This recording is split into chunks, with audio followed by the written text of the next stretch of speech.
In this video, I'll talk about the Kaggle pneumatoric segmentation computation and about the 10th place solution. Regarding the competition itself, you can read more following this link. And regarding the solution, there's a discussion thread on Kaggle. It explains quite nicely what has been done. So let's start. First, general stuff. We decided to go with the data split with cross-validation 5 approach because of the amount of data we had. It were only about 13,000 of images. And we were actually one of the few teams who split the approach classification plus segmentation. Most of the teams tackled that problem jointly, and they said that classification plus segmentation didn't work for them. I'll tell a bit later why I think classification actually works for us. And also regarding the optimization, we used Atom Optimizer and reducing learning rate on plateau. Regarding the segment augmentations, they were again similar for both classification and segmentation. They were quite aggressive in a sense. On top of some classical augmentations like shift, scale, rotate and horizontal flip, we added more aggressive stuff, which is elastic transform, grid distortion, random brightness. First, the segmentation part. The segmentation model was trained in 4 stages.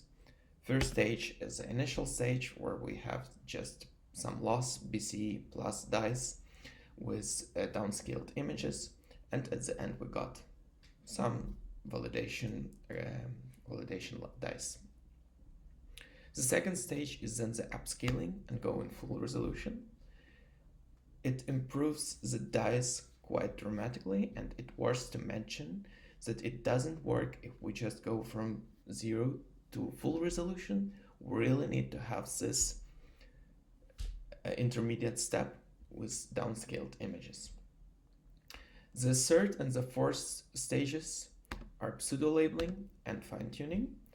Both of them give some improvement to the validation score, but let's say they're not complementary, meaning that if we go from 2 and do just pseudo-labeling, we get this score, and if we do 2 and do just fine-tuning with symmetric lowash, we get this score.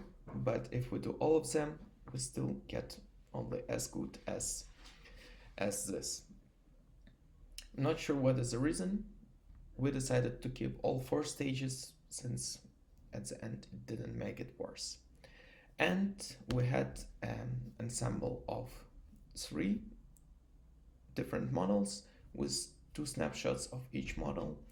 At the end we have 30 segmentation models.